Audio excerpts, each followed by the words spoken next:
Lucas Bryn, Sullivan Collie, Jordan Newman, and Archie Colgan. And I was playing over at bestfightodds.com, and and they got a little parlay builder over there. And if you parlay those 4 fighters together, you still can't get plus money. It would be minus 145 if you put those fighters together. Of course, they're all massive betting favorites in that one. Of course, Lucas Bryn is a guy I've really been paying attention to now for a while. Definitely a guy to pay attention to there. Sullivan Collie, light heavyweight prospect. He's a training partner of Ryan Bader. Definitely someone to pay attention to there on the preliminary card. So those will be the matchups that I will be most notably looking at in terms of that preliminary card. But when you talk about the main card, great main card that Bellator has coming up here on Friday. And, to me, when we talk about this weekend in MMA, the top 2 fights for me, now for someone else, maybe your thought process is different, but to me, the top 2 fights of this weekend are the Bellator main event and co-main event. Personally, for me, the number 1 fight of the weekend is the main event. You got Nemkov defending the title against Corey Anderson. Of course, we saw how the first matchup happened and how it ultimately ended there for Corey Anderson. And I think for a lot of people, they view Corey Anderson as the uncrowned Bellator light heavyweight champion heading into this finale of the Bellator light heavyweight Grand Prix. And look, after what you saw in the first matchup, it's hard to not think that we're going to see a repeat of what happened. And for Corey Anderson, if he can go out there and get a win on Friday night, I think he has a legitimate case to say that potentially maybe he is the best light heavyweight in the world, but I'm sure a lot of people would maybe say that is Yuri here. But, when you think about how this fight could break down, if you're Vadim Nemkov, it has got to be about keeping this matchup on the feet. He cannot allow Corey Anderson to make this a wrestling matchup and use that brutal ground and pound that he does have. If Corey Anderson is able to get this fight to the ground, I don't think this fight is going to hit the championship rounds. I think Corey Anderson will be able to get Vadim Nemkov out in the first 3 rounds. Now, and this is a big if Vadim Nemkov can keep this fight on the feet, it could be interesting, but to me, the pick is Corey Anderson. And look, he is a big betting favorite in this one. I was even looking at some of the prop bets there in terms of, Corey Anderson inside the distance. You really can't get any value on Corey Anderson. I want to say it's minus 110. I saw on Corey Anderson to win inside the distance. Yeah, minus 110 inside the distance. If you wanted to get Corey Anderson via TKO KO, you can't get that at plus 150. But this is a fight that, to me, this is Corey Anderson's fight to lose in this one, that I do like him in this matchup. Now, the co-main event will be the lightweight title matchup as Patricky Pitbull defends the title for the first time, as he is going to be challenged by Usman Nurmagomedov. Look, Usman Nurmagomedov, a highly talented fighter, but the one thing about Usman heading into this matchup for me is, the resume doesn't, for me at least, doesn't say that he deserves a title matchup, but he's getting a title matchup. So it is what it is. He's getting the title matchup here, and he is a massive, massive betting favorite in this one. A minus 645 betting favorite as I record this show here on a late Thursday evening. Patricky Pitbull on the other side, he is a plus 480 betting underdog. So, look, if you like Patricky Pitbull to win this fight, just take the money line. You could, if you want to chase what is up, everyone? Welcome into our UFC Vegas 65 preview. And of course, I am Jason Floyd. Welcome to Fight HQ. This is where you're able to check out me and Pete every Friday. Right here is where you break it down the UFC cards. Of course, I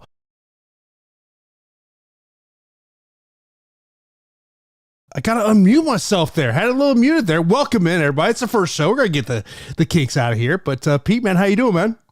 What's going on? What's going on, everybody? Thanks so much for tuning in to Fight HQ's breakdown for UFC Vegas 65. I'm excited. Not really a high quality card, but it's a Vegas card, so it's become, pretty typical nowadays. For DFS, I'm excited because I really feel like it's going to be an interesting lineup and one that takes down the tournament. And regardless, we're happy to have you here. We're happy to talk about some fights. It's going to be a good combat sports weekend between Bellator, the UFC, even one championship. So we definitely have plenty of mixed martial arts action for us. Of course, I had that Bellator preview show right here on Fight HQ. So be sure to subscribe to the channel. Me and Pete, every Friday, me and Pete will be here together. But also, I'm going to be doing solo content. Pete's going to be solo contenting. So if there's any type of betting DFS content that you want from me and Pete, you can check us out here on Fight HQ. Also, on Saturdays, we will be live on Stokastic.com for Live for Lock. So tomorrow's show, noon Eastern time. Pete, you know me. I love me some afternoon MMA. 1 o'clock prelims, 4 o'clock main card. Yeah, I love it, man. Yeah, I do love it too. I just don't like the fact that I work all night. So I used to really enjoy daytime MMA when I wasn't working third shift. But it is what it is. Another early card for me to wake up, go to Duncan, and start breaking it down with you. And can't wait. It's really nice to be able to sit back and watch the fights. So I will sacrifice some sleep so I can sit there and enjoy the fights rather than trying to, on break, run to my phone, seeing what's going on. So yeah, can't wait. Of course, if you got any questions on the fights, all you gotta do is line those up in the chat, and I got the chat right here on the screen, so I can see as those questions do come in. Of course, I mentioned about that Bellator card. I just want to kind of briefly mention this about this because we did get a question that did come in here, and this was from at Kev. He says, "Can you touch on some of your best bets for Bellator 2?"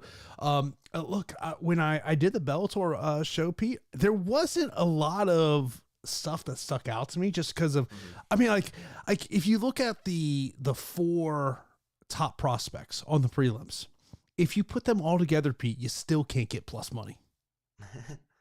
That means that the bookmakers are doing something right because they are in extremely favorable matchups. And, for Bellator, there's always massive favorites. That's the difference between Bellator and the UFC.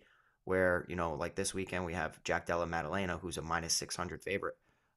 That's basically how a lot of Bellator cards are, where they're just riddled with massive favorites, and rightfully so. The odds are correct. I wish that you could parlay them in hopes of getting some plus money, but they are pretty safe. And I think that the most interesting one would be Nurmagomedov against Pitbull. We'll have to see how that goes. I still really like, I really like Nurmagomedov, but I don't know about like picking underdogs on Bellator when they're going up against such high prospects is not really a recipe for success. Yeah, I mean, I was just gonna pull up best fight odds. I mean, look, I really like Corey Anderson in the main event. I mean, he's a minus 215 betting favorite. Some higher at various places across the board. I was kind of hoping Prize Picks have some props over there because I love playing those Prize Picks props over there. But look, I would look Corey Anderson inside the distance. I mean, look, if Vadim Nemkov can't stop the takedown, I think it's just going to be a repeat of what we saw there in the first matchup. But yeah, I mean, Daniel Weichel plus 275. Really don't want to get there, but Roman Feraldo is a guy that I love. I know he's a Pete the Heat kind of fighter. Yeah, for sure. He's my type of fighter for sure. He goes out there and incorporates dynamic striking, and you're just sitting there glued to the television on the edge of your seat, waiting for one of those shots to be the knockout blow. And I really like how. I really like how dynamic he is, how versatile and experienced as well. And when you come from a very strong camp and then you start to really shine under the lights, what's not to like about Feraldo? I really think that he is going to be challenging for the belt. It's just, I want to see him deal with some really dangerous wrestlers. But on the flip side, I don't, right? Like, I don't want to see him deal with that. Keep giving him strikers. Give him the Michael Venom Page treatment where they just tailor-made matchups so that we can see his skills unfold underneath the lights. You mentioned the question there. You see it right there on the screen from Shine saying, how about Usman as a parlay piece? Man, this is my thing about that matchup, Pete. And we're going to get into UFC here in a moment. But, if you got any questions on Bellator, shoot those in. We'll answer those questions. But, like, to me, if I am Eric Albercion, the head coach of Patricky Pitbull, my mindset has got to be push the pace. Do not sit back and try to be a counterpuncher. You got to get in Usman's face and do not allow him to be the leader of the dance.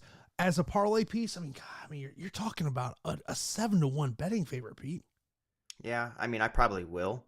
I probably will, create a parlay for Bellator later, and I'm going to do that because I'm not going to get too cute with picking the props of how I think the fight is going to end, just because I feel like he's so dynamic that he can hit you. He can hit you with a club and sub. He can just straight up submit you, straight up knock you out.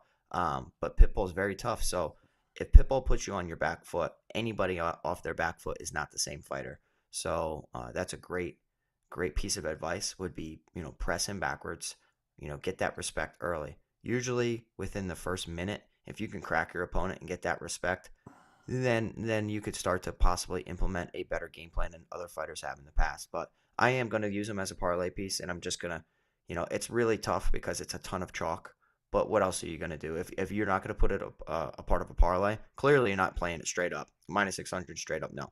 I will use it as a parlay piece, or I will just completely take my chances with how I see the fight going. And I can see the fight inside the distance, which I still believe was what? Like almost minus 300, something ridiculous. Yeah, I believe so. Yeah, Yeah. man. Let me just pull it up here. Let me see what the inside distance on him is. 222. Nurmagomedov wins via TKO KO plus 225. Nurmagomedov via submission minus 110. Nurmagomedov inside the distance minus 280. Yeah, so minus 300. I mean, I like that. I do like that line. So I would probably get to that over the minus 600 tag that's following him around. But you have to know what you're getting yourself into when you start putting these big Bellator favorites a part of parlays. Kevin comes in with the question, how about the fights in the prelims that don't have big odds? And, Kevin, that's generally a situation where that's more local type fighters in this situation. I necessarily am not going to go there on that one just because you're talking about some very young fighters. And that's the problem when you start betting very young fighters, Pete. Like, you just don't know what it's going to look like. Yeah, you have a lot of mistakes and a lot of people from cards that I've fought on to cards that you still see today. The early prelims, a bunch of green fighters. So like they're raw. They need to be refined. And how they get refined is, getting that experience under the lights. So they may lose a round. They may lose 2 rounds. And then they may pull it out or they may not. And like to really bank a lot of money. Like I remember Jalon Bates has had some back and forth, really dominant performances, but he's also had some situations where he's been put in some really bad spots in extremely favorable odds matchups where like he should go out there and wipe the floor with them. Unfortunately, we don't get to see him perform today, but I really think that he's a perfect example of these guys need time to really, just start to refine their skills and develop. So I don't hate getting to some of the underdogs if they aren't like a massive hometown favorite. That was a fight that I was looking so forward to on the Same. prelims. Him and Jornel Lugo. When that press release came in on Monday, that fight was canceled. I was like, damn. That's that's one of those things of like, at the end of the day, we're combat sports fans. We love to sit down and watch fights, and that's just one of those fights. I was like, damn, man, that was like the one fight that truly got there. But those prospects to pay attention to on Bellator: Jordan Newman, Sullivan Cauley, Archie Colgan, and Lucas Brennan. Lucas Brennan and Sullivan Cauley may have the highest ceiling. Jordan Newman may too. He's got that wrestling background. So if you got any questions about Bellator, we'll get to those. Of course, Pete, the big news in terms of DFS this week, in terms of mixed martial arts, is the fact that we found out that after it's been talked about for a long time now, that DraftKings is now going to allow late swap. So first off, Pete, let me talk about the positive aspect of this. The number one positive aspect is the fact of, hey, if we lose a fight after lock, we can now swap it out. I don't know if there's another positive. Yeah. Okay. Thank you. I was going to say, yeah. That might be a short list over there. And it was. The issue is like the late swap solves a problem of dead lineups when we had those really weird cards through the COVID era and kind of past it. We're still in the COVID era, but like when it was extremely significant, you saw a ton of fights get scratched late after lock, dead lineups across the board, which really burned a lot of money in my pocket, your pocket, everybody's pocket. But Now, with this massive change, there's so much alteration from fight to fight that people are going to be late swapping to better combinations, lower owned combinations, kind of really setting themselves up for success based on ownership projections and just getting manipulating it in a way where they're going to have so many combinations that like the low on foot fights are going to be extremely pivotal. And the one thing that made MMA DFS so different from other sports was the lack of late swap. Now, I think that the solution should have been late swap for canceled fights. Boom, there it is. That solves everything. But going completely changing it to true late swap for fight to fight, I think is going to be a recipe for a disaster. And a lot of people are probably not going to be in love with this change because the rare occurrence of a fight canceling after a lock time does not outweigh this change. Like the change is not a positive one, and I'm really disappointed. And hopefully that within the next couple weeks they'll realize that it's hurting the product, and perhaps they will make a subtle change to late swapping canceled fights. That's it. That's all it should have been. The one thing I would say is I think if you're a casual DFS player, this is awful news because Terrible. there are going to be people who are very analytically based that are going to start looking at how much a fighter is owned in the first 1, 2, 3 fights, like in a situation tomorrow, and then they're going to start trying to figure out who might be those low owned fights. So I mean, like I think from the aspect of when we do have a cancel fight, it's great that we have this, but I also think that it's I think the one thing that look, you hated when a fight was canceled and that fighter was in your lineup. We all hate it. I mean, how many times we would see that you're sitting on your couch and you're like, son of a, damn it, there went X amount of my lineups. But I also think that what can make the MMA DFS experience great is the fact of you didn't have to worry about late swaps, so you could just sit there and enjoy the fights. And then of course if you get to the main card and the majority of your lineups are done, then you just enjoy the fights. You don't even worry about and I'll tell you this, I've talked about this when I do my NASCAR shows, that I just don't pay attention to my lineups. I've gotten that way with MMA. I won't forget it is nice. I won't even start really looking at it until I get like co-main event time. Because I have a general idea of what my lineups look like in my head anyway. So like I know like a couple weeks ago I had Phil Rowe just massively owned. Once he lost, I was like, well, just enjoy the fights. Yeah. Yeah, I mean, set it and forget it is nice because obviously you don't have to tinker with it from fight to fight. You can enjoy your Saturday night. And it's less stress. So I'm interested to see how this really affects the landscape of MMA DFS. But regardless, I'm still going to play. You're still going to play.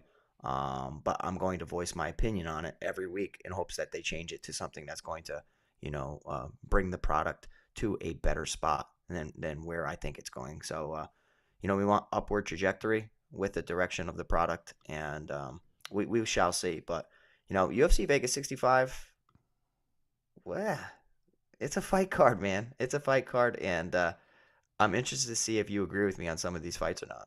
Before we kind of get into breaking down fight by fight here, we'll talk about a little DraftKings and FanDuel. Let's start on the FanDuel side. I know we're so heavy on the DraftKings side, but it'll be interesting maybe see a FanDuel as time goes on. Maybe they do raise some of the prize pools here for MMA. But, look, when I pulled up the FanDuel salaries initially, the first thing that stuck out to me is there are some underdogs that you look at and say, okay, do I like them to win a fight? Not necessarily.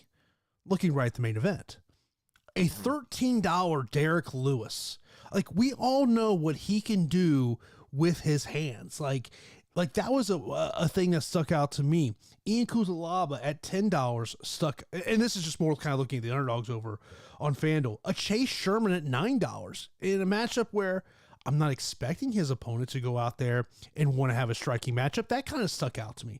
Don't want to get to a Danny Roberts. Jennifer Maya at $10 is another one that stuck out to me as a underdog play as well. And as I looked at FanDuel slate, that was the thing that stuck out to me the most. Yeah, I mean, this week for me, I like a lot of underdogs, and I think a lot of fights are going to go long. which could lead to, the underdogs being in competitive matchups and, hopefully getting some decisions their way. Um, when I see Kudalaba, Jennifer Maya, Lewis, Zhumagalov, all like priced so low on all platforms, but specifically on FanDuel, it just kind of like widened my eyes. I'm like, okay, well, this is a week where leaving salary on the table is going to be a play for me, and I'm going to leave a lot on the table just because I feel like three underdogs or more are going to pop, and I'm going to account for it for my lineups, and especially in some favorable spots that we'll definitely get to. And on that FanDuel slate, looking at those big favorites, Jack Della's Madalena sticks out the most. He's only $22. I say only $22. He's not the most expensive fighter over on FanDuel. Sergey Spivak is. So, like, I think on the FanDuel slate, I'm expecting that the ownership on Jack Madalena is going to be significant over on FanDuel. I would imagine that he could potentially be, I think between him and Spivak are going to be the two guys that everyone's looking at from an MVP aspect. Looking over at the DraftKings, it's kind of very similar looking at some of these. I mean, it's the under 8,000 option this week over on DraftKings, Pete. I feel like there's some weeks where you're just like, oh man, I don't know if I want to get there. This week, I feel like there are several of them like, you know what? I don't mind getting there. And like, I feel like this is going to be one of those weeks where roster construction is not going to be difficult. Yeah, it's not difficult for me. I'm looking at it, and for FanDuel quickly, if you have a minus 600 favorite priced at only 22, and you have Sergey Spivak who's floating in the minus 200 range, more expensive than him, and on the platform of FanDuel, strikers are favored more than grapplers. So Jack Della is a no-brainer play for me on FanDuel. I might even lock him in for my lineups, and I probably will do so. I like Spivak in the fight. I just like the way that Jack Della's skill set really helps out the FanDuel scoring. So for as far as DraftKings, a lot of times there's some unnerving fighters within that 8,000 and under range, and this week I'm looking at a lot of them, and I'm kind of like rubbing my hands together saying, I'll take some shots. So, just kind of a quick overview of everything, like Lewis, Sherman, Maya, all 7,000, 7,100, and 7,200 really look good. You have a highly touted prospect in Teresa Bleda at 7,300. You got Kudalaba, who was like, everybody's worst nightmare for the division until he started to, run into some volatile matchups and lose. But he's very intimidating and very scary when he puts his game plan together. You got Zhumagalov at 75, who just arguably beat Jeff Molina. I think that he did beat Jeff Molina. So, like, I really like the 75 and under, and I'm going to be getting certain combinations in certain fights. And this is a week where I'm going to be sitting there saying, wow, I have that much salary left on the table. Okay, let's just ride with it. Of course, P, we're going to break down these fights fight by fight. So let's get right into the main event. Heavyweight matchup between Sergey Spivak and Derek Lewis. Of course, Sergey Spivak, the favorite. In this one, he's $9,200 over on DraftKings, $23 over on FanDuel. For Derek Lewis, he is $7,000 over on DK. $13 over there on FanDuel. Of course, the weigh-ins took place a little earlier here this afternoon, late morning over there in Las Vegas.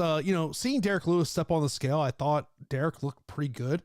The one thing, and man, I feel like every time we have a Derek Lewis fight, Pete, we talk about this, is what is the health of Derek Lewis heading into this matchup? Now, when you think about this matchup, if you're and looking at it from a DFS perspective, if you're Sergey Spivak, let's not get into a kickboxing matchup. Use your striking to set up your grappling. And when you look at Sergey Spivak, averages 4 takedowns per 15 minutes of fighting. He landed 6 in his last matchup. Pete, that is the clear way to win this fight. But we all know that one-punch knockout power that Derek Lewis has, and it's not just first-round power. We've seen this guy land that punch with 14 minutes, with like literally 10 seconds left in the fight. Yeah, I mean, it's crazy, and I'll never cross off Derek Lewis in my DraftKings pool just because of when he wins in spectacular fashion. You like him from a finishing standpoint. He's not going to be the better minute winner in this matchup. And in most matchups, he never is. He is a liability to get taken down, but he has this. He used to be a real liability in getting taken down, but he's developed over time, and then he's also has this crazy knack for getting up whenever he decides to, like this from certain positions that you should never want to, and he's like, "Screw it, I'm standing up," and he stands up from crazy positions, starts throwing some big hooks, and knocks out his opponents. I like Sergey Spivak because he checks more boxes than Derek Lewis does in 2022. But this is the same guy in Sergey Spivak who was knocked out against Tom Aspinall, was knocked out against Walt Harris in his debut. So um, he's there to be hit, and that is something that you do not want to hear when you're facing Derek Lewis. Now, with that being said, Sergey has been blending things so much better than he used to. Greg Hardy's super dangerous, not as dangerous as Derek Lewis, but dangerous enough. And we saw Sergey close the gap, incorporate some beautiful takedowns for heavyweight MMA, like absolutely beautiful takedowns. Landed 3 en route to a first round TKO KO. If Spivak takes Lewis down and he gets into a decent spot, a half guard or beyond, I think that he can finish Derek Lewis. 6 takedowns against Augusto Sakai en route to a second round stoppage. Derek Lewis's cardio used to be in question. He did look pretty good on the scale, as we mentioned. I will get to Sergey Spivak a lot because of how his style fits the DraftKings scoring system. But with that being said, I like Derek Lewis early as well. So this is a spot where I will have split exposure, and I think that the winner scores really well. And I'm picking Sergey Spivak in the matchup because he's developed enough, and he seems to have matured enough where his body has filled out a little bit. He attempts a high amount of takedowns, so he's proven to have a good gas tank. It's not like he attempts only a handful of takedowns and then is able to get stalled and then beaten up. I like the pace that he pushes, and I just like him here. He can strike. He's not a bad striker, and we have seen Derek Lewis. When he is the nail, he doesn't respond so well, but he's great at responding as the hammer. So give me Sergey Spivak at 9,200 with some sprinkles of Derek Lewis in probably 20% of my lineups just in case. Yeah, I was just looking over at the prop bets on this one. Derek Lewis wins via TKO KO plus 215. So you're getting a little better odds there than the straight up money line plus 170. But it to me, it just comes down to this question that we always have with Derek Lewis is what does he look like health wise? We've known about the back issues that he's had, but I mentioned this a little while ago when he stepped on the scale this morning in Las Vegas. I thought he looked really good. But look, he's going to have to stop the takedown. If you're Sergey Spivak, we've seen him go that takedown well. You got to imagine that he's going to go the takedown well in this one. Looking at it from a DFS perspective, I think this is one of those matchups that you have to prioritize in terms of this week. I mean, because Sergey Spivak, we mentioned about the takedown aspect, what he could do there. But on the other side, Derek Lewis, look, Derek Lewis is a boom or bust play this week. Plain and simple. Yeah. It's just going to be a priority play for me this week. I would recommend getting to this. Write down in your little notepad and say that you need to put an asterisk next to this fight because I view it as a high scoring fight. And we have Shine in chat saying thoughts on fight ends by KO/TKO. I like it, but I never want to count out the submission skills of Sergey Spivak. So I think that the ground and pound is there, but I always feel like I get too cute in certain situations like this where you're like, yeah, I'll tell you what, if Sergey Spivak takes the back and threatens with a rear naked choke, there goes that play. I think it's a strong play. I, for one, like Sergey Spivak inside the distance, or I like the under or a fight not to go the distance in this one. What are your thoughts on the fight ending via KO/TKO? I like the mindset of that one going TKO KO. You looking at Sergey Spivak, plus 140 wins by TKO KO. Plus 275 wins by submission. I feel like you kind of want to go there. Yeah. We have seen him go to the submission skills in the past, pick up a win over Tai Tuivasa. The ground and pound has looked great, but I feel like Derek Lewis is much, much more apt to quit if a submission is put on him rather than some shots. We saw Daniel Cormier submit him with a rear naked choke. Outside of that, there have been plenty of TKO losses. Sergey Spivak hits you with a lot, but it's a lot of volume. on the ground, and that's what really got Sergey Spivak his win over Augusto Sakai was ridiculous volume on the mat, which I always tell my guys: a couple shots, attempt a submission, a couple shots, attempt a submission. So club and sub is totally on the table. No doubt about it. Let's move over to the co-main event. You got a light heavyweight matchup between Kenny Nzechukwu and Ian Cutelaba. 8,800 for Kennedy on DK, $20 over there on the FanDuel slate, and for Cutelaba, $7,410 in terms of the FanDuel side of the equation. Of course, Kenny Nzechukwu. One of the things, and I was listening to somebody else talk about him earlier on this week, Pete. They're like, just because of it feels like we've just seen him for several years in the UFC here. This is a guy who's only 29 years old. I mean, you're like at light heavyweight, Pete. We're not even talking about, he's not even in his prime yet at light heavyweight. I mean, he's still a couple years away from it. So we have seen a developing fighter, and of course, hit the frame that he has for 205 pounds, an 83-inch reach. He's got an 8-inch reach advantage in this one against Ian Cutelaba. And when I think of Ian Cutelaba, I don't know how you think of it. Wild man. But this wild man can take you down. Yeah, I love this fight. I really love this fight. And I always mention, prioritizing main event and co-main event underdogs. And I like Ian Cutelaba this fight. I really do. I know that he hasn't found success of late, losing back-to-back fights via submission against Johnny Walker and Ryan Spann. I think Walker submission caught everybody off guard. The Ryan Spann one, not so much, because Spann is so dangerous, as evidenced in his previous performance against Dominic Reyes. Man, last week he looked damn good. Picking up a win over Devin Clark. Going the distance with Dustin Jacoby, where he threw a ton of volume. He got hit with a ton of shots. But the amount of takedowns that he attempted against a guy who I think is more dangerous than Kennedy Nzechukwu, he attempted 19 takedowns and landed 9 of them against Dustin Jacoby. I think that the range is going to be a problem for Ian Cutelaba in this fight against Kennedy Nzechukwu. If he stays at distance, he's going to get hit with long, straight shots, and he could pick up his 3rd defeat in a row. I don't think he's going to do that, though. I think he's going to be well coached. He's going to bob his head left and right. He's going to throw a big looping shot en route to pressing Kennedy Nzechukwu against the cage. And, going back against Darko Stosic and plenty of fighters that have gone the takedown route against Kennedy Nzechukwu, he's improved over time, but it's still not a strength. And I think Ian Cutelaba, being a nightmare for a lot of people within this division, is by utilizing his wrestling into ground and pound and even his submission skills. On the feet, you're a liability. You're a liability in general when you lose via submission to Johnny Walker, which is kind of like a head scratcher, because in the one spot where you thought he had a path to victory, he gets submitted. But sometimes you get caught off guard. And I think that's a situation where Johnny Walker just completely surprised everyone with a submission. So I don't know about you. I'm going to prioritize this co-main event. The pricing on Kennedy is a little expensive, and he has performed well from a DFS standpoint in 2 performances. One against Carlos Ulberg, where he picked up a 2nd round finish. He was getting beaten up in that one. And most recently, his 3rd round TKO over Carl Robertson. So Carl Robertson does not have the ground game that Ian Cutelaba has at all. So for me, what? Huh? Yeah, no, not even close.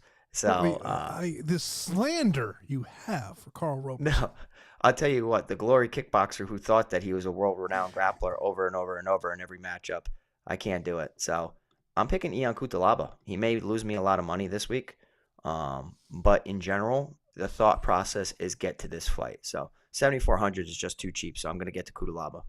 Over on Prize Picks, I will tell you that I am liking these Prize Picks over on Kenny Nzechukwu. And so we've got 3 different props for Kenny Nzechukwu over at Prize Picks. You got a significant strike prop, a fight time prop, and fantasy score. And I'll be honest with you, when it comes to Prize Picks, I really don't play the fantasy score very much. The only time I may target that is someone I believe could win the first round, because you get 100 points for getting a first round finish. So those are typically the ones I try to target over on Prize Picks. But looking at significant strikes, 38.5, fight time 7.5, Pete. And I'll tell you what, I like the over in both of these spots. Yeah, I definitely like the over for the significant strikes. I think it's going to be a war at times, and then we're going to have Cutelaba chaining together tons of takedowns. I like the fight time over. I think it's sneaky. And and it could be a ton of control time or, mat returns, which is great for fantasy scores. I was hoping Prize Picks had a takedown prop for Kudalaba because whatever it was, I was going to say over because I think that Kudalaba is going to get tons of takedowns, but unfortunately it's not there on Prize Picks. So those are the two spots for that fight that I really like. The Kenny and Jekwu significant strikes. I like that a little bit more though. Don't worry, Pete. We got some takedown props that we're going to be attacking later on here in the show. Let's move over. Next up, we got a heavyweight matchup. Chase Sherman taking on Waldo Cortez Acosta. 9,100 for Cortez Acosta, 7,100 for Sherman.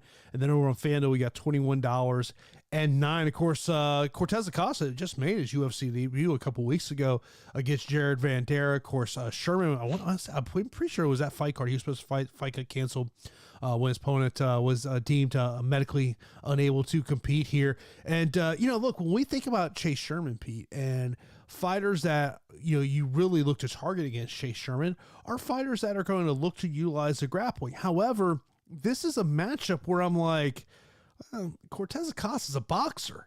And when we're looking at underdogs, look, I understand that Chase Sherman may not be a guy that you necessarily trust, Pete, but thinking about how this fight could go, I'm just really wondering if we're going to see Chase Sherman leg kick the crap out of Cortez Acosta en route to a decision victory. Yeah, it's kind of tough for me to want to back a boxer priced as a significant favorite, who just 3 weeks ago was in a fight against Jared Vanderaa and had no answer for leg kicks. And Jared Vanderaa got pieced up against Chase Sherman.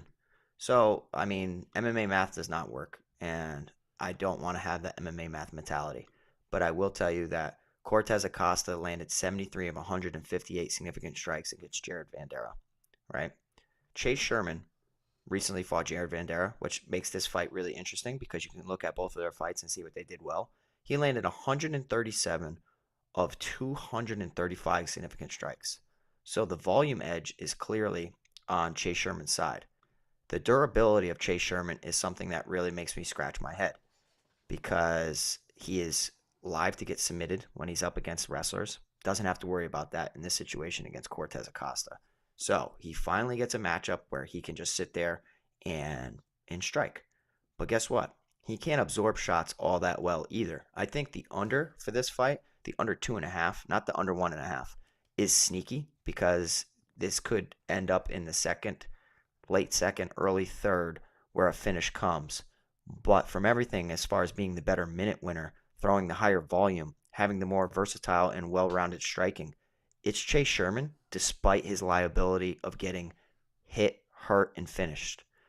This is the one spot where I'm going to try to, project what the field's doing. And I might want to do the opposite. Like, if the line of Cortez Acosta starts getting, wider and wider, it makes me, really look at Chase Sherman. And the opposite can be said as well, because I think that this fight could be pivotal for this slate, because one big shot from Cortez Acosta, then you don't have to worry about the Chase Sherman leg kicks at all. But as far as being the better minute winner, en route to a heavyweight decision, it's going to be Chase Sherman for me. So I'm picking him at 7,100. Aren't you concerned, though, about how Cortez Acosta looked against Jared Vanderaa, though? I mean, we're talking about that's a fight that I felt was really set up for Cortez Acosta to go out there and a showcase fight. I mean, let's just call it what it is, Pete. And that is, as I've continued to think about this fight throughout the week, that's the one thought that I go in there is like, okay, we thought that was going to be a showcase fight for him. And it really wasn't that. And that's the concern. And but, Sherman may be one of my more popular underdogs to get to for this matchup, but also I don't feel great about it. Yeah, you have to embrace the volatility, as I say, and you recognize what you're doing when you roster Chase Sherman. But, let's call it what it is. Chase Sherman finished Jared Vanderaa in round 3. Waldo Cortez Acosta, made it through 15 minutes against Jared Vanderaa in a very low volume win where he was getting leg kicks so much he was limping, and it was pretty significant. So, that's MMA math looking at it and saying, oh, he beat this guy. But I will tell you that I'm going to go with Chase Sherman in this matchup. And how could you not? The odds are just too wide. Like that's the issue here. If the odds were closer and we had Cortez Acosta like Mhm. 8,400 and then Sherman 78, 7,700, then it's like, okay, then I get it. But how can you have that much faith in a guy that didn't really, live up to the standards that we set for him in his UFC debut? Yeah, I mean that's it's a spot on point that you bring up. If these odds were different or these salaries are different, I think maybe we look at it a little different. I will tell you, look at the prize picks, the 50.5 significant strikes for Waldo here. I would, if I was going to play this prop, I would much rather play the over than the under, just because of. I mean, look, if this is a 15-minute fight, I would imagine that he's easily going to go over that 50.5 number if you're looking to attack this one over there on the prize picks. Let's move over to the next one, Pete. We got Andre Fialho versus Muslim Salikov. Salikov 8,300, 7,900 for Andre Fialho. $16 for Salikov on FanDuel, $15 fee for Fialho. This is a fight that, man, because of the salaries here, because of what both these guys can do, I know Andre Fialho, we compare him a lot to Joaquin Buckley in this manner of when he was in Bellator and the guy he is now. We've seen the evolution of a fighter with him since his time in Bellator, just like we've seen the evolution of Joaquin Buckley from his time in Bellator, where, I mean, let's just be honest about Bellator, he was a wrestler. I mean, that's what he was. And now he's turned into this guy that has that dynamic knockout power here. What's your take here on Salkov and Fialho? Yeah, so I think Fiallo is going to be one of the most popular underdogs on the slate. We have him here at 7,900, 2-2 in the UFC, and his strength of schedule is not really great inside the UFC, right? Like losing his debut to Michelle Pereira, that's going to happen. Getting hurt, rocked, and almost finished against Miguel Baeza, who I still to this day think didn't show all of his potential inside the octagon. He may come back, he may not, but man, that durability of Baeza is what really led to his demise in the UFC. But with that being said, Andre Fiallo was able to weather the storm, come back, and then land some vicious, vicious combinations en route to a first round TKO KO at 4:39 of round number one. This is where I start seeing the assessment of Andre Fiallo, and I'm like, okay, Cameron Van Camp comes in, super short notice, wild man, rocks Andre Fiallo on the feet. Andre Fiallo is a liability of getting knocked out. He really is. And he's a type of fighter that will take one to give one, which is great in other sports. Great in kickboxing, bigger gloves. You can absorb these shots. When you are a take one to give one type of fighter in MMA, you start to see that durability go down and you start to see their finish losses increase. I think we're starting to see it because Jake Matthews pieced him up. There was no respect for Jake Matthews' striking. I like Andre Fiallo in the matchup. I think if I remember correctly, and this was a situation where I'm like, I think Andre Fiallo is slightly, he might be a little bit of a fraud here because of the strength of schedule and his willingness to get into a war. That durability, that chin only has so much, and some of your best fights are left in the gym, and some of your best fights are out there fighting with a low fight IQ. So when you have a brawler in Andre Fiallo getting paired up against a sniper in Muslim Salikov, the king of Kung Fu, I'm going to be picking Muslim Salikov. I know that he just got knocked out against Jing Liang. I don't care. I think that his sniper shots, yes, he's older. He's extremely old for the division. I understand it. Up until that point, his durability never was really in question. And then you bring in the fact that he can offensively wrestle, which was an Achilles heel in Andre Fiallo's regional career. I just think that Salikov has the skills and the diverse striking to make Andre Fiallo respect him. And I think that he's going to walk away with a nice rebound victory over Andre Fiallo. This fight, in general, is one where I'm expecting a sneaky finish. Like a Salikov decision win, as he did against Francisco Trinaldo and against Zaleski dos Santos. Like, I don't see that happening because of Fiallo's, his fighting style. Like, he is going to walk forward, press you backwards, and engage in a firefight, which makes me like this sniper Salikov even more. So give me Salikov 8,300, but the salaries make this a must roster fight. So what you're telling me, Muslim Salikov plus 271, 275 to win via TKO KO is something you're targeting. Yeah, I am. I am targeting it because, like, if you go and you look at the box scores and you see Muslim Salikov, oh, he's a decision guy, he's a point fighter, because of Laureano Staropoli and Zaleski dos Santos and Trinaldo. Those are three tough fights. Staropoli really, fell from from grace and didn't really turn into a fighter that he looked like early on. But like anybody with a volatile, deficient in striking defense, we have seen Salikov take advantage of that. Nordine Taleb, Ricky Rainey, like those are low level fighters, I should say. Not Nordine Taleb, but I just think that Muslim Salikov is going to have the skills to avoid the danger of Fiallo and capitalize. Mentioned a question that just came here in the chat. It's not necessarily related to these, related to the Bellator cards. Where it says, sorry to go back to Bellator prelims, just trying to find some sweet sweats early on. Which fights do you feel are best ending in the first round there? Sullivan Collie, the light heavyweight, is one that would stick out to me. Jordan Newman would be the other one that would stick out to me as well. I like the Collie card. I really do. I think that he's a round one guy in a heavy division. So whenever you pair those two together, you tend to get pretty early finishes. So I would agree with that, and I'll probably be looking at that and targeting it. Let's move over to the next matchup. We got the guy that I know me and Pete both are really loving here in this one. Jack Della Maddalena taking on Danny Roberts.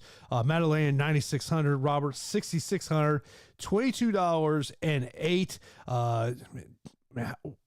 We've praised what we believe of Jack Della Maddalena, and I feel like this is another great spot for him, Pete. Yeah, I mean, it's excellent matchmaking from his management. It really is. You start seeing certain fighters getting just like unbelievable management where it's like, yes, tailor-made matchup. And I think this is a nice one because, against Danny Roberts, who has skills. Danny Roberts isn't a bad fighter by any means. He's just not a durable fighter. And what he does well, Jack Della Maddalena does better. Danny Roberts likes to strike. He will not like to strike against Jack Della Maddalena. Danny Roberts will also look to grapple. That's the way to beat Jack Della Maddalena. The issue is Jack Della Maddalena's ability to stand up, stuff takedowns, threaten in multiple ways. And the combinations that this kid Della Maddalena puts together, I'm telling you, when I plant my flag on certain fighters, I've been wrong in the past. But Chimaev, I think that this kid, Jack Della Maddalena, is one of the next big things and one of the best prospects in the sport. He might be in my top 3 favorite fighters in the UFC and in fighting overall right now, just because nobody's talking about him. And I love his striking. If you really look at it, like he puts combinations on people's faces that you hit on the bag. Like it's really hard to do so, and I don't think people understand that. And he digs to the body well. He's just such a highly intelligent fighter for how young he is in his UFC career. 9,600, really, really expensive. I think he's going to score 115 points. The issue is like he could win too early, as he did against Hamzat Ameev, 107. That ain't going to do it at 9,600. Pete Rodriguez, he scored 117. I think that this is going to end in the second round. I think Danny Roberts is going to be talented enough to make it through the second round, which could result in a higher score for Della Maddalena. It's tough though. I might have to say from a salary standpoint, it's a little too expensive, even though I think he's one of the best inside the distance plays on the entire slate. Yeah, I mean, to me, he's easier to get to on the FanDuel slate at $22. Yeah, the 9,600 it just comes down to a roster construction question of now. Look, if you make that decision of you're going to say, let's just say you go, I'm going to go Ian Cutelaba and I'm going to go Derek Lewis. Okay, now putting him into a $9,600 lineup makes more sense. That's why on the FanDuel slate I look to get there. 38.5 significant strikes over on Price Picks for Jack Della. Yeah, I like it. I do like it, and the reason I like it is because I think it's going to go in the second round, and I have seen Danny Roberts take tons of shots in the past, and he's tough, and he gets rocked, and he gets finished. But typically it's been more than 38.5 significant strikes. I'm projecting a second round finish for Jack Della Maddalena. What I also want to really touch on is how a 9,600 fighter may not be a good play on most weeks when the underdogs are ugly. $9,600 fighter, when we like a ton of underdogs, it kind of makes me want to revisit that. So for Saturday, when I'm sitting there hashing out tomorrow? Wow, tomorrow already. I'm so used to our Thursday shows. When I'm sitting there making our lineups, I'm going to be sitting there and saying, wow, I do have enough salary to get to Jack Della Maddalena. And he's one of my flag plants of the week where I'm so confident he's going to win. Like 95% he's going to win this fight, in my opinion. So why wouldn't I want to get to him? That's a situation where it's just like, just take the points and move on. Yeah, no, you're spot on, especially if you think a lot of these fights potentially could go the distance. And is there a case for Danny Roberts, though? Not for me. If you want a case for Danny Robertson, how's he going to beat him? He's got to wrestle, right? And from everything that I've seen, he's not with Kill Cliff FC for this fight. I believe he's back over in London for this fight. Don't know if that's a positive or negative. I will tell you that when you don't have Greg Jones in your corner and you're going to go out there with a wrestling game plan, I don't like that. So British wrestling is a funny joke. So I don't see it happening here. I think that Danny Roberts is going to be crossed off of my list. If you look at the exposures or what you project the exposures to be, and you think that he's going to be like less than 2% owned, fine. But I don't know. I'm just not with it this week. No, I'm with you there as well. Let's move over to the next matchup. We got Charles Johnson taking on Zhalgas Zhumagulov. 8,700 for Charles, 7,500 for Zhalgas. 18-12. Pete, what's your take? If these underdogs don't hit, Jason, imagine like no underdogs come through. I'm telling you, man, I'm like underdog city over here. I don't get it. I understand Charles Johnson, where, against Muhammad Mokaev, that's a horrible matchup for anybody. Mokaev kind of has that same championship look when I watch his fight tape. He looks just absolutely phenomenal. Didn't really get to do much. Threw 22 significant strikes, landed 12, was completely controlled, defended 14 takedown attempts, got taken down 85 times. I think that Charles Johnson is a solid fighter for the flyweight division. The issue is there are better matchups than Zhalgas Zhumagulov, who is going completely disrespected in this line because he's 1-4 in the UFC, which is not good. But that 1-4 comes against Raulian Paiva. Some people thought he won that fight. Amir Albazi, pretty talented fighter, had some moments of success. First round submission over Jerome Rivera. Manel Kopp got finished. That's going to happen. And then most recently, losing a split decision to Jeff Molina that he clearly won. He clearly won that fight, attempted 13 takedowns, landed 2 of them. Molina's more skilled than Charles Johnson, in my opinion, and more refined for the UFC. I think the potential of Charles Johnson is there. I just think that this line is based off of potential and not current status inside the UFC right now. And another underdog for me, man. Zhalgas Zhumagulov, 7,500 is going to be the guy I get to. Not a priority fight, though. Like, I don't really view this fight as a priority. If I'm siding with Charles Johnson, definitely not.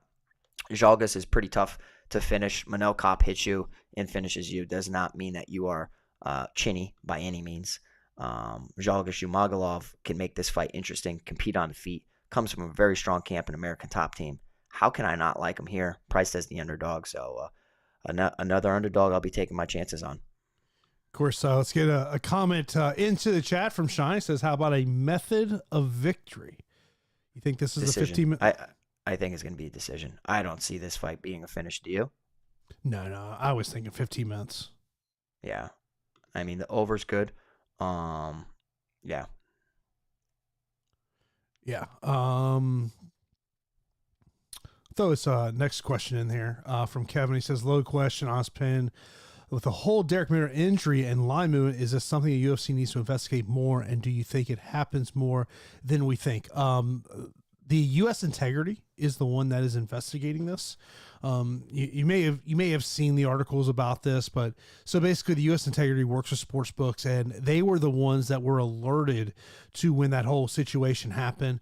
I don't think the U.S. Integrity necessarily goes public with their findings on this situation, Pete. But look, the UFC clearly is taking this stuff serious. So if people did not see, Mark Armandi had a really good piece earlier this week. It was called UFC Confidential, and the funniest part. Did you happen to see this? Read this article, Pete? No.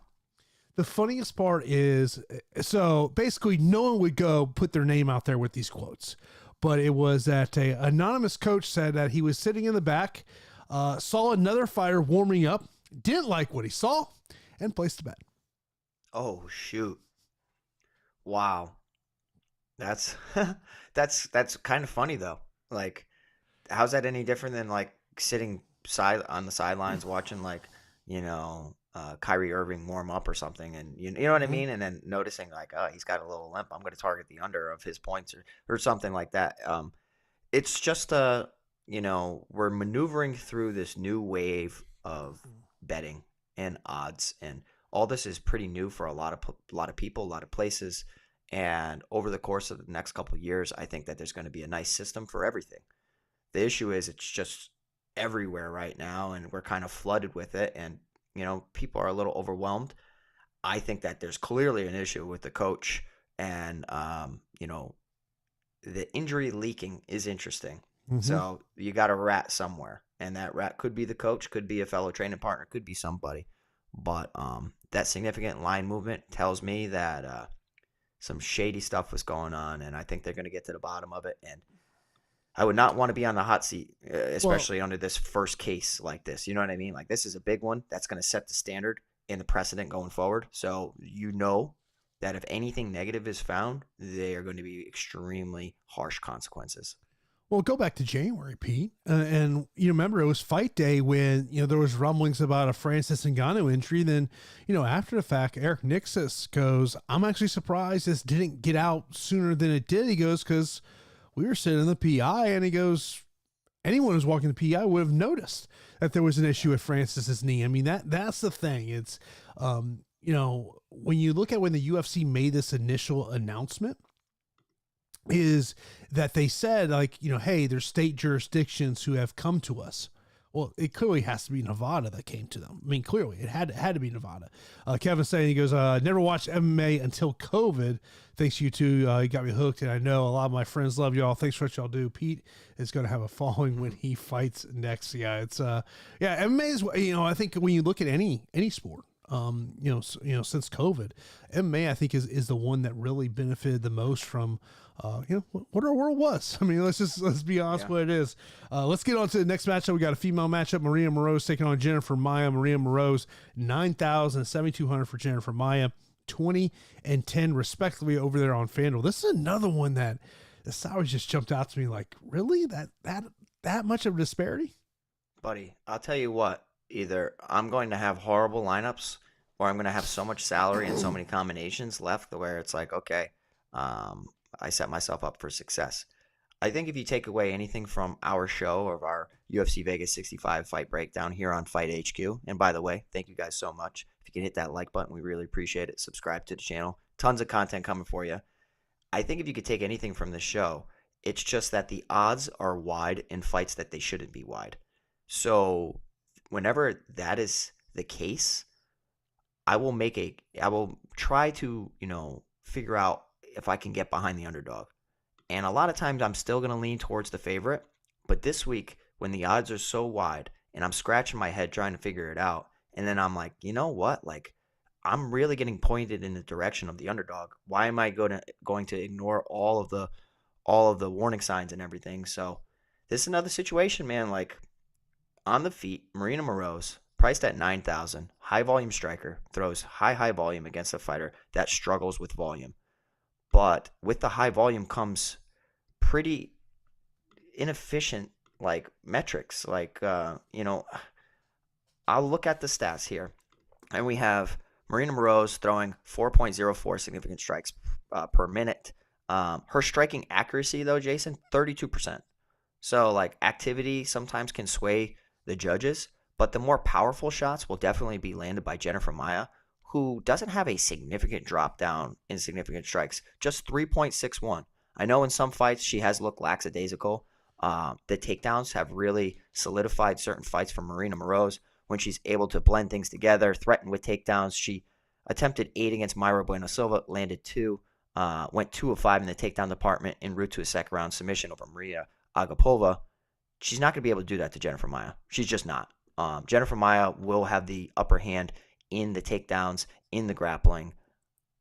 And she throws at a high volume as well. Like, we have seen her in a 3-round fight throw 265 significant strikes against Jessica Eye, landing only 98 en route to his decision. I'm picking Jessica Eye. I'm picking Jessica Eye. Never picking Jessica Eye. I'm picking Jennifer Maia at 7,200. 7,200, it's just too wide of salaries, too wide of odds. I think the experience, this is a massive step up in competition for Marina Moroz. The experience of Jennifer Maia is going to shine through here. And I'm going to pick her to win at 7,200. Another underdog. Do you agree with Kevin? This fight is an auto fade. I do from a ceiling perspective. So I think that the ceiling is limited in this fight. So if you are building based on ceiling, yes. If you are building based on 100 points, 90 points or more, yes. You move on to the next fight. But she is so cheap that you can literally get to anything. If some other underdogs do not come through, that 7,200, 75-point win, 80-point win is going to be enough to make it into the optimal lineup. So from a ceiling standpoint, I agree. From a complete fight card standpoint, I do not agree. So I'm going to be getting to Jennifer Maia. I'm just going to recognize what I'm getting myself into. Next up, we have got Miles John taking on Vince Morales. Miles John's 8,400, 7,800 for Vince Morales, 18 and 14 respectively. When we talk about the FanDuel side of the equation. And Pete, I talked about over on Prize Picks that there were some takedown props that I wanted to get to, and one of them is this one. Miles John's, the prop is only one takedown. Give me the over, because to me, Miles John's, I mean, he very well could entertain a kickboxing matchup here, but like, I see a path being take this fight to the ground. Yeah, I do think that's the path. I don't think that Vince Morales is a bad wrestler. Coming up, wrestling in high school, wrestling throughout his life, he just doesn't do it. He likes to strike so much. So we need him to defend takedowns, and we need him to punish Miles Johns. Miles Johns making a significant change from Fortis MMA going to Glory MMA, picking this fight on short notice. Little head scratcher, man. Little head scratcher. I do think that a fighter, a coach in James Krause isn't going to bring anything different than Saif Saud could. I think that there's some tricky against the cage wrestling that James Krause has. He has a beautiful system that Saif Saud doesn't have. But from an overall coach standpoint and methodology standpoint, I don't see the upgrade. I almost think it's a downgrade in a way. And taking a fight on short notice with a new camp is, I would not recommend it. You know what I mean? Like, you need time to get your feet wet with the camp, and you need your time to, really understand your coach and understand the system. And you may look good in a couple practices, but I don't know, man. I think that Vince Morales is being slept on. I don't think I've ever done this, Jason. Have you ever seen me have so many underdogs in my life? I don't think I've ever done this. I'm going to go with Vince Morales. I am. I think that the volume striking is there for Vince Morales. I trust his cardio. I don't trust the changes of Miles Johns. He could look like a better, more improved, more dangerous version of himself.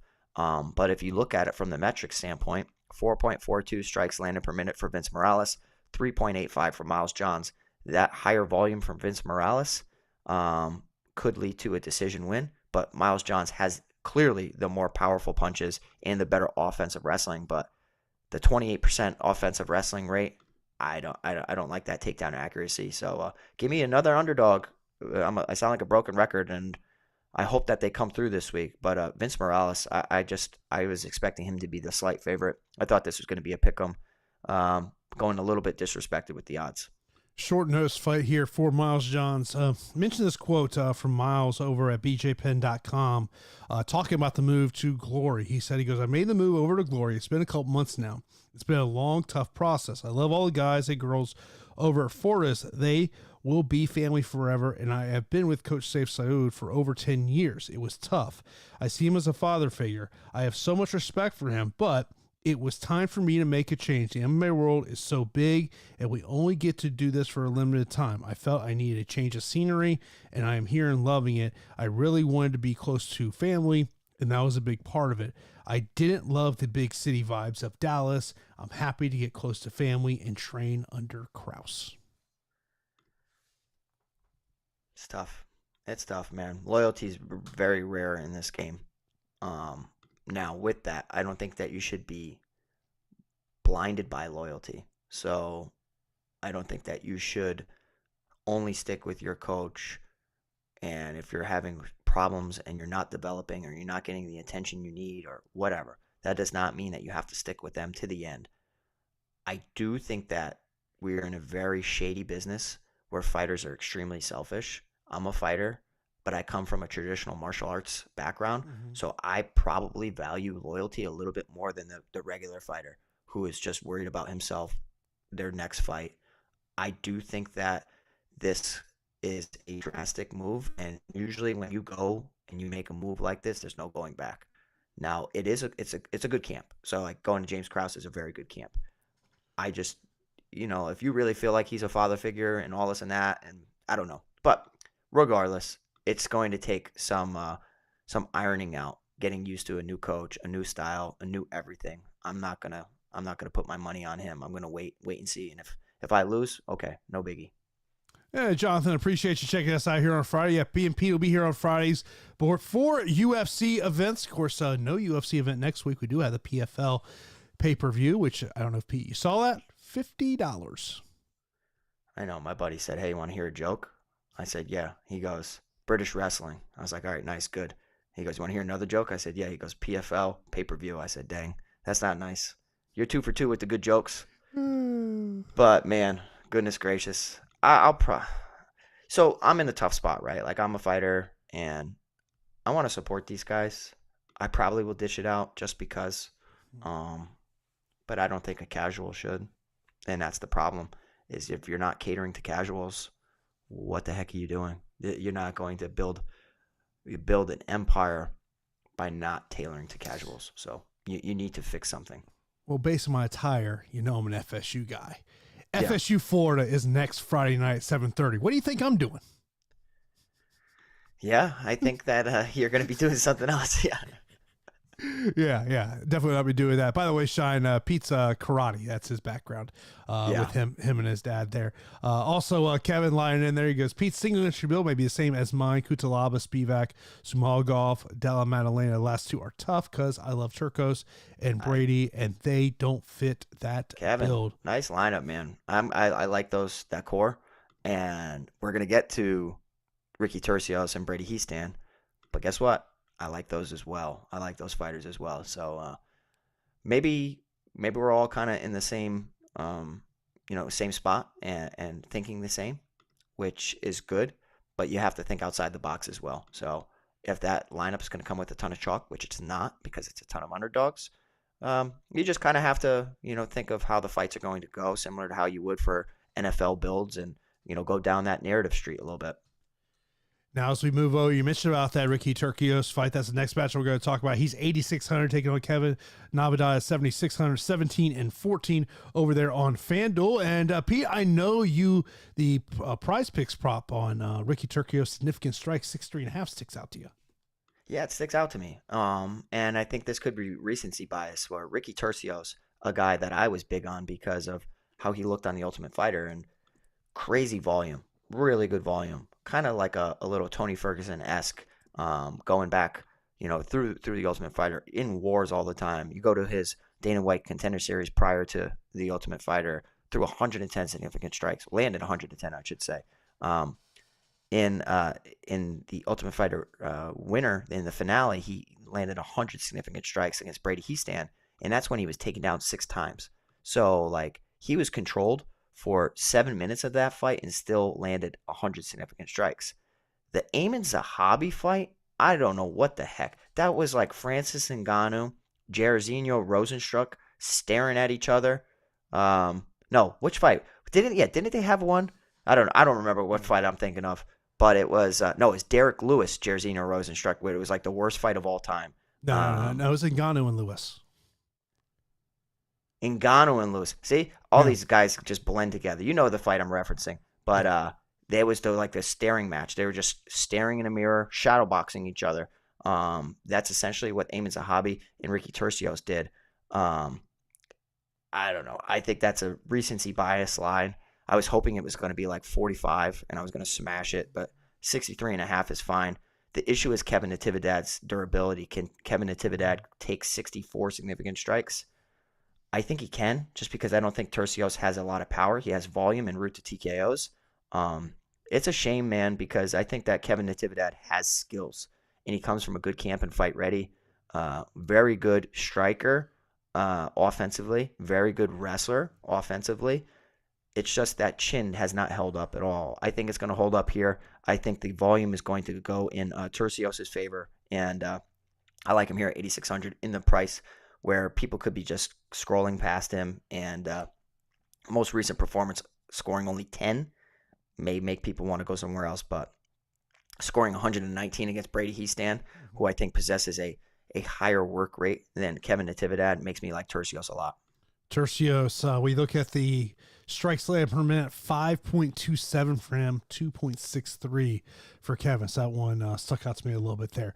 Let's move over to the next matchup. You got a female matchup between Vanessa Demopoulos and Maria Oliveira. Oliveira, 8,200. Demopoulos, 8,000. 16 for Oliveira on DraftKings, and $15 for Demopoulos. Pete, the number is 10. 10-inch reach advantage for Maria Oliveira. I love it. And, I know that Demopoulos is coming from Fight Ready. It's a good camp for her to be a part of, especially if she wants to get her wrestling better. But I haven't seen anything to make me want to, think that Vanessa Demopoulos can hit takedowns with much success. She landed only 1 of 7 against Jin Yu Frey. Jin Yu Frey is pretty tough and pretty strong. I do think that Maria Oliveira can get taken down, as evidenced in the Tabitha Ricci fight, but she was only taken down 5 of 11 times. She had some good technical answers for takedowns, so I think that the defense is developing. She was taken down twice against Gloria De Paula, 2 of 3, but it's the control time. If the Vanessa Demopoulos gets her down, she's live to spin around her and choke her out, live to throw up an armbar from guard or anywhere, because Demopoulos is such a fantastic submission offensive fighter. But I think that when she's playing jiu-jitsu so much, she's getting beaten up on the feet. She is so hittable. She's a punching bag at times. And that's what we saw on the Contender Series. That's what we saw against JJ Aldrich, is if she's unable to get in an advantageous grappling situation, then I think she's going to lose. And never mind the fact that this is a 10-inch reach disadvantage against Maria Oliveira, the Spider Girl. Having a Contender Series fight against Marina Rodriguez, you're going to get finished in that. That's, and then following that up against Tabitha Ricci, who is a fantastic jiu-jitsu and takedown artist. This is a much more winnable fight. I'm going to go with Maria Oliveira. I am going to go with Maria Oliveira here. This is a fight where I don't think the winner scores well, though. I should rephrase that. If Demopoulos wins, I think she scores well, but I don't think that she's going to win. I think that Maria Oliveira is going to win a 15-minute decision. We could get, in the 80s, but there's plenty of other underdogs that I'm also pretty high on. So I'm not going to take my chances on Demopoulos. I'm going to be fine with Maria Oliveira at 8,200. I think that she's going to just beat Vanessa Demopoulos up. What you're saying is armbar is live from guard. Yeah, it is. Of course it is. It's women's MMA. It's 8,000, 8,200 fight. Look what happened against Silvana Gomez Juarez. She dropped Vanessa Demopoulos and then got a little too overzealous, and Vanessa Demopoulos just threw up a Hail Mary submission. Good instincts, right? That's just instincts all day long, and picked up the win. But, a more intelligent fighter backs out of a situation like that, punishes you a little bit, and walks away with the victory. But I think that Maria Oliveira is going to do it. I think she's going to win. Next up, we got the matchup that you kind of talked about a little bit there between Brady and Garcia. Brady, 8,500, 7,700 for Garcia, 19 and 12 respectively. Brady, that loss against Ricky Turcios, the thing that does stick out to you, he did score 6 takedowns in that loss. Yeah, I went back and I watched that fight too. He's a tremendous grappler, and from my understanding, he was hurt for a large majority of some of his fights, and I hope that he's healthy because if he's doing that when he's hurt and scoring 78 in a loss, I absolutely love it. Attempted 11 takedowns, landed 6. He can bang on the feet too. The issue I have is if he's so willing to get into a war, that's the one path where I think Fernie Garcia's power can lead to a finish. And I don't like picking fighters against Fortis MMA.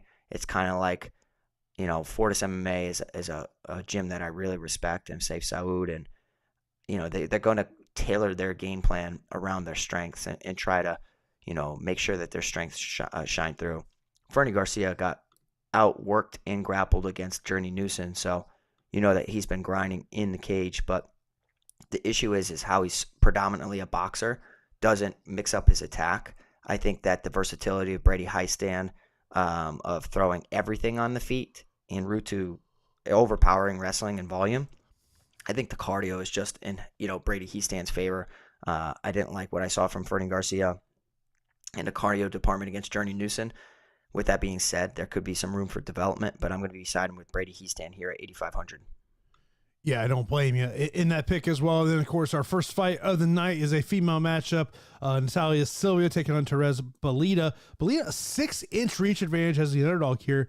7,300 on DK for her, 11 on FanDuel. And for Natalia Silva, it is 8,900 on DK, $19 on FanDuel. First fight of the night, banger. This fight is going to be awesome. And I'll tell you what, I'm not really surprised too often. And I couldn't have been more wrong than my assessment of Natalia Silva. The regional fight tape that was on her prior to the fight against Jasmine Jasudavicius was not good. And she looked like she could be broken, she could be taken down, she could be controlled, and she bailed herself out with some Hail Mary submissions. That 2.5-year layoff or 3-year layoff that Natalia Silva had, she must have developed so much, because I'll tell you what, she looked like an absolute contender. And I do not say that often. Contender is a word that I do not, just throw out there. She looked so legitimate against Jasmine Jasudavicius, who is a phenomenal wrestler, predominantly liking to get in Greco type of situations where it's a lot of upper body attempts, not so much of going underneath the hips and targeting doubles or singles. But the defense of Natalia Silva was fantastic. She defended 6 takedowns. She countered with a couple throws as well. Her striking, her versatility, she looked powerful, fast, good head kicks. She really looked like a contender, and I'm being absolutely serious. The issue is the size and the strength of Teresa Bleda here. This fight will be circled on my builds because I think this scores really well. I think that Natalia Silva can win off of her back with an armbar, as long as she isn't too comfortable in just playing jiu-jitsu. You need a couple submission attempts. If that does not happen, get back to your feet. She was able to stuff a lot of Jasmine's attempts, and I think that Teresa Bleda, her best path is clearly get this fight to the mat en route to hard ground and pound, good top pressure, and en route to a finish. She can totally do that here. She didn't pick up a finish on the Contender Series, and I think that this is a much more difficult fight against Natalia Silva here. So I'm picking Natalia Silva, but I have a sneaky suspicion that the winner of this fight scores well, and sometimes strength and size overpowers skill, and I am a little bit worried about Teresa Bleda's strength in this matchup, but I'm picking Natalia Silva. And then, of course, you see the comment there on the screen there from Kevin saying Silva's going to smash Nice and not get caught on bottom for too long here. So, yeah, I mean, you know me. I typically don't love the first fight of the night. I think you should this week, though. I don't know. Maybe not. So Jason's faded the first fight of the night. It was like success rate was like 100% forever.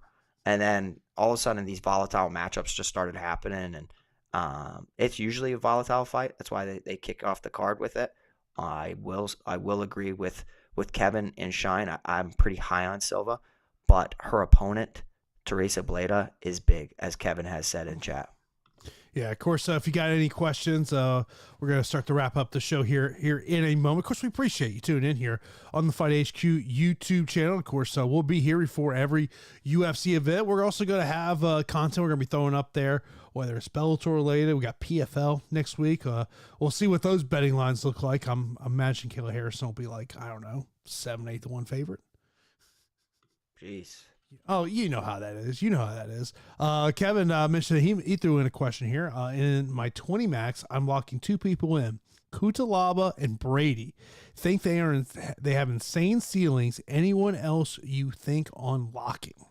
So ceilings come at a risk, right? Like, I would agree with them and say that the ceiling is extremely high on both of them. Brady Heastan, crazy takedowns, crazy pace. Kutalaba, crazy takedowns, crazy pace. More volatility surrounding Kutalaba, especially because he has, been in the loss column more so than he's ever accustomed to. But the fight against Dustin Jacoby's one I keep going back to, where I'm like, he can survive. He can survive if he just implements the correct game plan. So I really like that mindset. I have to be honest. I might copy that a little bit in some of my builds, because it's 2 high ceiling fighters that I just think could break the slate. Favorite 3-leg parlay. So I see this question, Pete, come up. You know what my first thought was? What's up? Doing a little cross entry between Bellator and UFC. Okay. My top play, my top ticket would be Corey Anderson. I love Corey Anderson, but okay. And then if you look at the rest of this card, I mean, now this just becomes of, how do you kind of improve your odds? Because, I mean, look, we love Jack Della Maddalena, but we're talking a 6-1 betting favorite. It's going to hurt us getting some good odds here on a 3-fighter parlay. Yeah, for sure. So I personally, my 3-fighter parlay, I'm going to go with Jack Della Maddalena inside the distance. Sits at -250. So I think he finishes the fight. So -250 is kind of like fine. I'm going to go with Maria Oliveira as a pick'em at -110. I just think the size and the reach advantage is going to be a little too much for Demopoulos. And then I'm going to round it out. I'm going to go, I want to say Brady Heastan, but he's against Fortis. I'm going to go Ian Kutalaba. So that's going to set us at +150 with the addition of that. So I really like that. You're combining a -250, Della Maddalena inside the distance, Oliveira -110, and then Kutalaba at +150. Let's hit our straight up fight picks here, Pete. Main event, Spivak Lewis. Give me Sergey Spivak. Yeah, give me Spivak. Co-main event, Kenny Nzechukwu versus Ian Kutalaba. I don't mind getting Kutalaba in DFS, but I'm gonna pick Kennedy. Okay, fair. I'm going to go Kutalaba. I'm going to go with my first underdog pick. I'm going to go Chase Sherman. I almost sweared. I hate this, but I'm going to go Chase Sherman. I will. You really talked me into Muslim Salikov. Yeah, I mean, he's old. So that's the one thing. Father Time's undefeated, as you always say, but I'm going to go Salikov. Jack Della Maddalena, I don't think I got to really. Yeah, same. Zalgas and Johnson here. I'm going to go Zalgas. I'm just going to stick to my guns. I will go Johnson. Moroz and Maya. I'm going to go Maya. I will go Maria Moroz. Okay. Miles Johns, Vince Morales. This is an interesting one for me. I've had a lot of great conversation with Vince Morales. I'll go with my my guy here. I'll go Vince Morales. Yeah, nice. A little bias. I like it. Give me Turkios against Navidad. Yeah, I like Turcios. I will go Oliveira. Then let me go Brady. And then I will go give me Silva in the first fight of the night. Tricky one, but I'm going Silva. Yeah. Of course, let's get another question that came in here from Kevin. Best +200 prop bets you are looking at. Let me just pull up some of the props here. Let's see. I mean, look, the Derek Lewis wins via TKO at +215. I mean, I like Spivak to win the fight, but you gotta like the odds there.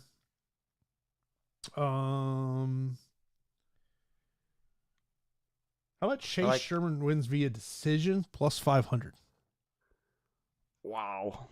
That's ridiculous. That is crazy. I don't hate that. A lot of the ones I'm seeing are kind of just under 200. Yeah. But yeah, I mean, I think that there's plenty of ones that you can look at, and you know, I'm going to be sprinkling a lot of different things. My favorite inside the distance got to be Jack Della Maddalena. Obviously, it's minus 250, but he's my favorite on the card. Shine asking your favorite inside the distance. It's got to be Jack Della Maddalena. It has to be. Yep. This is one of those cards here where there's some fights that you go, man, I feel like it's got a high probability of going the distance. But who knows? Maybe this is one of these cards that last week we saw it was a UFC record for most first round finishes on a fight card. I heard Johnny Nicka. It was a great card for me to not work. I sat back and I enjoyed it. And I'm like, oh my God, the day off was so worth it. It was just beautiful. I was in Germany. So it was a 6-hour time difference. I made it through the first 2 fights at the prelims. And then I was like, fell asleep? I was like, no, I need to go sleep. What time was it? They started at midnight. So yeah, it would have been a long night, buddy. That 8 a.m. wake up call. Yeah. I was like, need to get to bed. Crazy environment over there, bro. Crazy environment. I can only imagine. The game day environment over there, insane. I mean, hearing the German fans sing "Country Roads" by John Denver, that's gonna be something I don't forget. I wasn't able to watch the game. I actually just forgot about it, and then I'm like, oh dang it, and then I missed it. But yeah, it seemed like it was a decent one. Yeah, it was a cool time over there. Of course, be sure, if you're not subscribed to the channel, hit that subscribe button, hit that notification bell so you know when a show is live here on the channel. On Fridays, this is going to be kind of the time slot that me and Pete are going to try to get in here to have a live show to talk about the Saturday UFC card. Of course, we will be live on Stochastic tomorrow at 12 o'clock Eastern time for Live Before Lock, so you can check us out over there. Of course, if you want to check out my Bellator betting preview, as clearly you can tell, I'm guessing you can probably hear the jets flying over my house. Yes, I live close to the Air Force Base, so but you can check out our Bellator preview over there. Of course, if you're watching this after the fact, you can check out you can leave a comment and we will answer you after the show. Of course, appreciate everyone tuning in here for our UFC Vegas 65 preview, and stay tuned here to Fight HQ. We'll have some PFL content for you next week. Hope everyone has a great afternoon. Have a great weekend, and we will talk to you next week. Have a good day, everybody.